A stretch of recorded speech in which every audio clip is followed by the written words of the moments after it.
Hai guys, jadi hari ini aku mau ngejelasin sedikit tentang IELTS. Jadi aku sempat ngomong waktu itu kalau misalnya kalian mau kuliah ke Kanada, kalian perlu tes IELTS. Jadi IELTS sendiri itu adalah tes International English Language Testing System. Jadi sebenarnya tujuan IELTS itu adalah untuk mengukur kemampuan berbahasa Inggris kalian. Jadi beberapa universitas itu mereka ada mereka ada semacam kriteria sendiri skor IELTS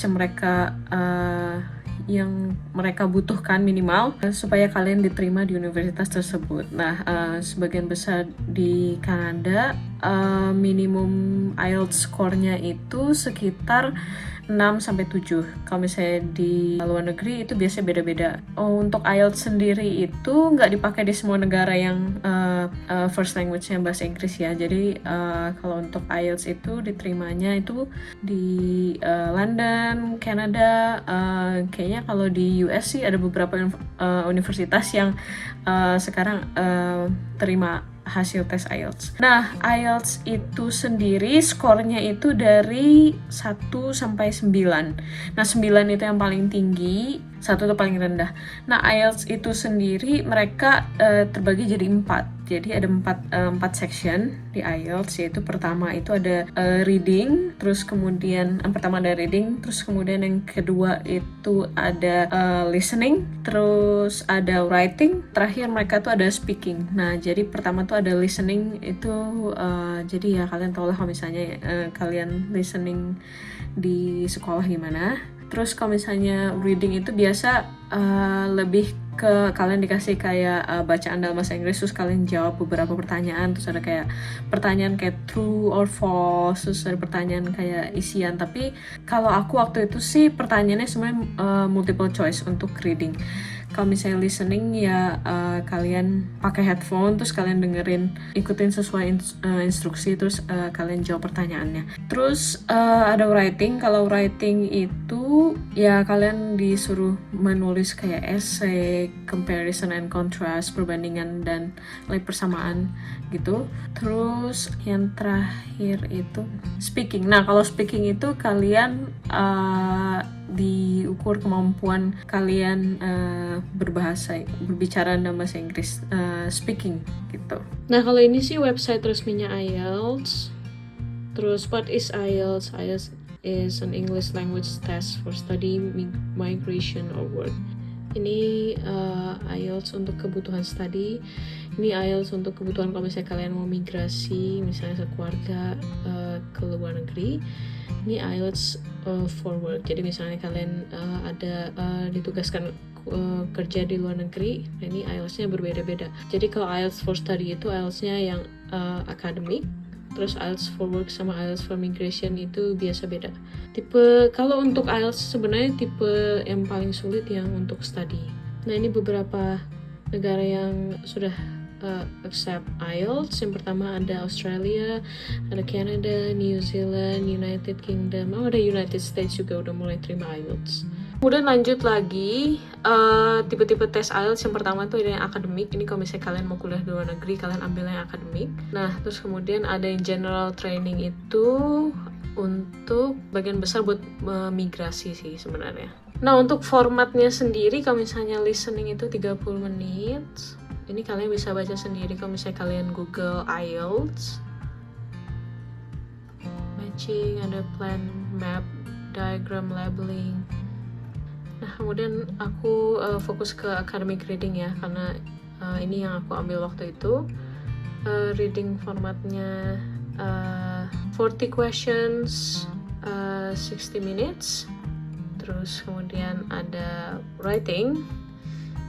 Writing itu dibagi jadi 2. Writing test yang pertama itu kalian dikasih kayak semacam grafik, table, atau chart, atau diagram, dan kalian disuruh untuk membuat kayak summary atau menjelaskan tentang informasinya, informasi table, chart, diagramnya berdasarkan bahasa kalian sendiri. Yang tes kedua kalian disuruh untuk write an essay in response to point of view, argument, or problem. Terus ada juga speaking guys. Nah kalau speaking ini untuk ngetes kemampuan spoken English kalian. Seperti yang kalian tahu kalau misalnya written English dan spoken English itu kan berbeda ya. Kalau misalnya written English itu seperti kayak written Indonesian itu lebih baku. Kalau misalnya spoken itu ya lebih kayak kita ngomong sehari-hari aja, lebih nggak gitu baku. Nah, kalau speaking sendiri itu ada 3 part guys. Jadi ada part pertama, ada part kedua, dan part ketiga. Nah, part pertama itu lebih ke part yang pemanasan. Dari part 1 ke part 2, part 3 itu kesulitannya itu bertambah. Terus part 2, terus ada kalian dikasih kayak kartu, terus kalian kayak ngejelasin ke pengujinya tentang topik yang tertulis di kartu itu. Kemudian ada part 3. Part 3 itu lebih kompleks pertanyaan-pertanyaan dan jawabannya. Nah, menurut aku kalau misalnya kalian buka websitenya IELTS itu udah sangat jelas sih dijelasin satu-satu tentang part 1 apa aja deskripsinya, part 2 apa aja, terus part 3 apa aja. Jadi aku sih saranin untuk kalian langsung ngecek ke websitenya. Nah terus ada juga yang nanya tentang format tes IELTS. Nah tes IELTS itu formatnya itu kalau yang dulu-dulu sih lebih ke paper ya, paper based. Jadi pakai kertas, jadi kalian ngisi yang kayak UN lah. Nah ada juga yang kalau misalnya mau hasilnya lebih cepat sih pakai IELTS-nya yang di komputer. Jadi kalian nanti masuk ke ruangan ujiannya, kalian duduk di komputer terus ngejawab pertanyaan semuanya, writing segala macam di komputer. Untuk IELTS sendiri sekalian seperti yang aku udah jelasin di awal, ada dari 0 ini ya kalau misalnya kalian bener-bener nggak masuk pas ujian gitu, bener-bener nggak datang lah, nggak try, nggak mencoba. Nah kemudian dari 1 sampai 9 itu yang benar-benar udah expert banget ya. Nah, terus kemudian scoring di IELTS gimana? Jadi scoring di IELTS itu campuran dari listening, reading, writing, dan speaking. Misalnya listening dapat 6,5, reading dapat 6,5, writing 5, speaking 7, kemudian ditambah semua di rata-rata skor kalian 6,25. Seperti itu. Kebetulan waktu itu aku skornya sih 8 dari 9 waktu itu, dan karena aku dapat skor 8 dari 9 maka universitas aku lulus di bagian itu deh, bagian IELTS. Kalau misalnya kalian mau tahu kayak formatnya IELTS semua segala macam, aku rasa sih kalian bisa langsung ngecek aja di internet ya. Terus seperti yang aku jelasin waktu itu aku kebetulan puji Tuhan dapat 8 skornya, 8.0 dari 9 range-nya. Nah, aku mau ngasih kalian sedikit tips and trick buat kalian persiapan IELTS. Seperti yang aku tahu sih, kalau misalnya persiapan IELTS itu bisa berbulan-bulan, tergantung kalian juga sih sebenarnya. Kalau waktu itu, aku sih kebetulan karena mepet, jadi aku persiapan IELTS-nya cuma sebulan waktu itu. Dan aku bakal ngasih kalian beberapa tips and tricks. Kalau misalnya kalian mau untuk persiapan IELTS, aku lihat sih sebagian besar lembaga belajar bahasa Inggris di Indo sih ada kursusnya ya, kursus persiapan IELTS. Tapi kalau misalnya kalian berpikir kalau kayaknya mau coba belajar sendiri aja deh di rumah nih, aku ada beberapa tips and tricks. Nah, aku mau klarifikasi kalau misalnya IELTS itu sendiri tesnya itu berbayar. Kalau untuk sekarang fee-nya aku nggak tahu ya. Jadi bisa sekitar 1 juta, 2 juta sih, 100 sampai $200. Tapi itu berubah-ubah. Jadi aku nggak tahu. Kalian mesti cek lagi. Nah, kalau misalnya persiapan IELTS sendiri itu biasa kursusnya juga, namanya kursus pasti berbayar ya. Seperti yang pernah aku post nih di Instagram story waktu itu, kalian itu bisa untuk belajar sendiri gitu di internet, apalagi di YouTube ya. Segala hal yang kalian mau pelajari di YouTube itu ada. Jadi kalau bisa kalian manfaatkan YouTube itu sebaik mungkin gitu. Atau kalian juga bisa cari-cari sumber sendiri di internet tentang IELTS. Yang pastinya harus yang relevant dan trustworthy. Maksudnya bahasa Inggrisnya trustworthy itu maksudnya terpercaya lah. Kita lanjut aja ke beberapa sumber di YouTube yang waktu itu aku pakai buat belajar IELTS. Jadi seperti yang aku bilang tadi, kalau misalnya di YouTube itu semuanya free, kalian cuma tinggal nonton aja videonya, terus buat note itu. Jadi kalau ada kemauan kalian bisa kok. Nah, channel pertama yang waktu itu sempat aku datengin, itu IELTS Up Online Lesson. Jadi ini mereka lebih ke section writing. Jadi kalau misalnya kalian butuh sumber belajar, kalau misalnya untuk writing, kalian bisa ke channel ini, IELTS Up Online Lesson. Channel kedua yang waktu itu aku datangin itu namanya E2 IELTS. Jadi mereka itu lebih ke tips and tricks IELTS, terus gimana IELTS speaking topics, bla bla bla, IELTS reading, simple mistakes student makes, bla bla bla. Nah, ini bagus banget. Jadi channel ini kalau misalnya kalian mau coba, aku rekomen channel ini. Kemudian channel ketiga yang aku rekomen itu ada Adams English Lessons. Bukan cuma IELTS, tapi English secara keseluruhan.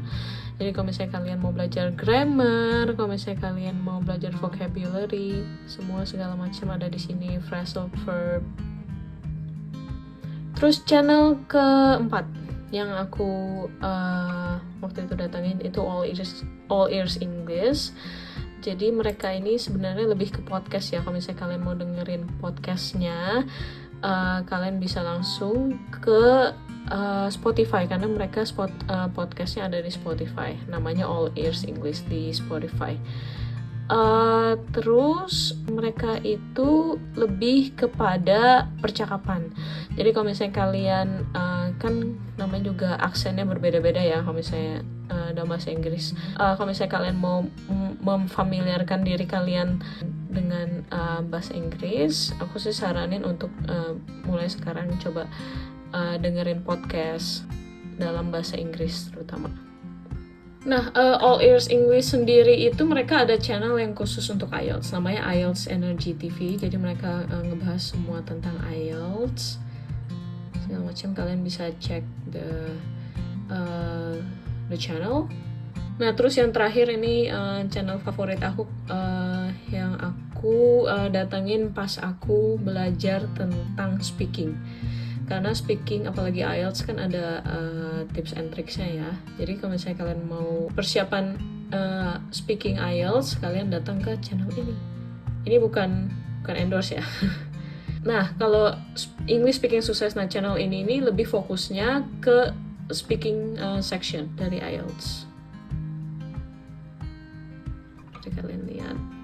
Nah guys, seperti yang aku ulang-ulang terus, jadi kalau misalnya kalian ada kemauan, kalian bisa buat belajar sendiri di rumah dari YouTube atau dari internet, asal sumbernya terpercaya. Terus beberapa tips lain dari aku sih, kalau misalnya tips untuk listening, kalian coba dengerin podcast dalam bahasa Inggris, terus kalian coba nonton misalnya Netflix, tapi ada subtitlenya bahasa Inggris, jadi kalian istilah kata memfamiliarkan diri kalian untuk dengerin percakapan dalam bahasa Inggris. Nah, terus untuk section reading sih aku sarannya sih kalian perbanyak latihan-latihan soal IELTS tipe reading, karena mereka itu lebih kayak true or false, isian fill in the blanks, pilihan ganda gitu. Terus kalau misalnya untuk writing itu kalian coba cek yang tadi aku rekomen channelnya, terus kalian perbanyak latihan. Misalnya kalian belajar cari kayak grafik, terus kalian berusaha jelasin grafiknya itu dalam bahasa Inggris. Terus yang terakhir itu speaking ya. Nah, kalau speaking itu sih kalau dari aku tipsnya itu pas hari H jangan grogi.